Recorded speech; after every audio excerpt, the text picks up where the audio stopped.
Okay, year 13. I'm going to talk to you in this clip about context. How exactly do I show excellent understanding of contexts? This, of course, is AO4, Assessment Objective 4, where you're trying to show excellent understanding of context of reception and excellent understanding of possible context of production, both of which with detailed links between context, text, and task, so it's got to be relevant. Let's be clear about what these things mean. Okay, so context of production is about what is important about the time and place and conditions in which the text was produced. So if we imagine with Tony Harrison, what was important about the time in which Them and Us, for example, was written. Things that are helpful to find out and know about is what knowledge of the world at the time the text was produced best helps us to understand the text.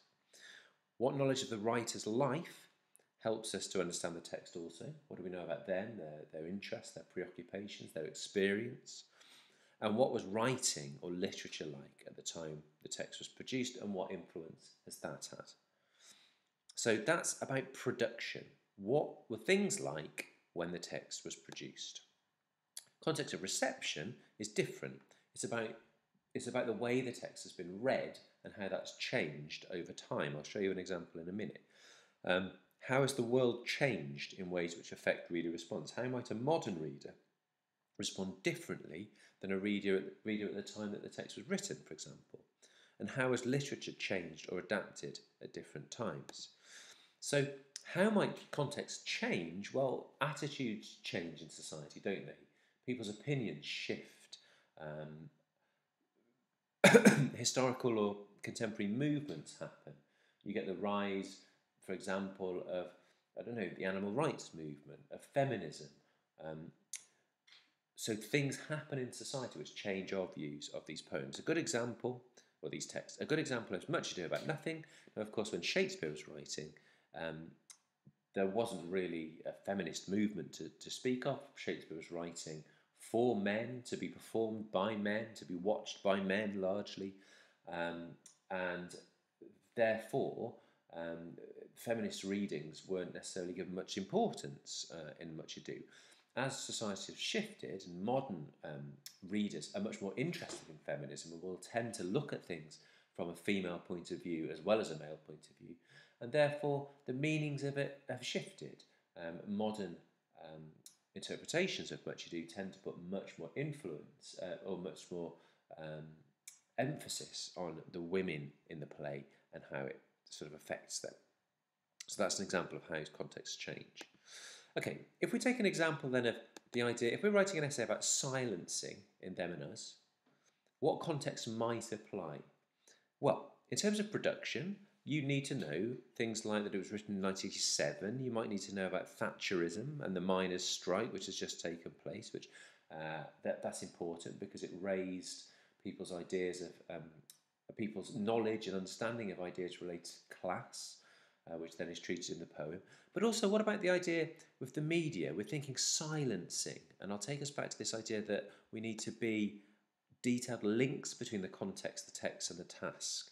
So if our task is about silencing in this text, well, we're thinking, okay, in the 80s, the media was tightly controlled. It was kind of limited. There wasn't much of it. So you've got the newspapers, you've got a few TV channels, and you've got a few radio channels, but all of them were really in the hands of a few bourgeois people.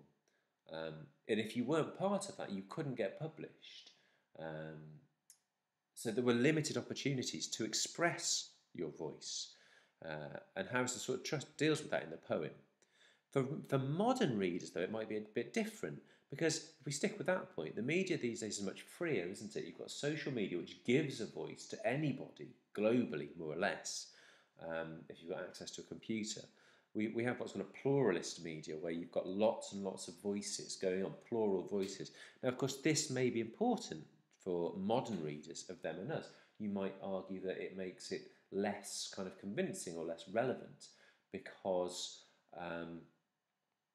it's much harder to silence people now, and the bourgeoisie have got less control over over people's capacity to express themselves. Okay, you've also got ideas in modern context that you could argue there's less engagement with political parties, less kind of obviously political thinking than there was in the 1980s. Now, the thing is, if you don't, whatever text you choose, you may not know all of this stuff. You might not know what this is. You might not know what Thatcherism is. You might not know what the miners' strike is. You might not know about the changing context of the media. Your job is to find those things out, is to think, what is my title? What might it be relevant to know then about the time in which the poem was written? And what might it be relevant to talk about now? So if you're thinking silencing, you're thinking, right, what is useful to know about context which relates to that idea? What's in the poem which relates to that idea? What I'm trying to get you to do there is to avoid sort of just bolting on any old context, specific context which helps you with your focus of your task, of your title. Okay. How do you write about it? Well, these phrases may be useful. A modern audience may interpret this differently because in the late 80s, a typical reader may have identified strongly with something because, etc., etc. There's no way of getting around the fact that if you want to write well about context, you've got to look up the context. You've got to do the research into it. You've got to watch the YouTube clips. You've got to use Wikipedia.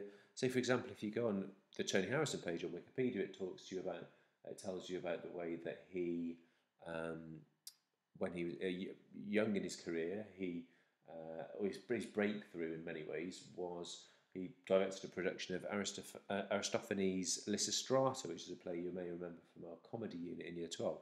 That's important for us because it links to things like his interest in classics and classical ideas with Demosthenes in Them and Us. Okay, Wikipedia is quite good. I mean, you'll need to go elsewhere as well. My point is, you need to do the research in order to write well about context.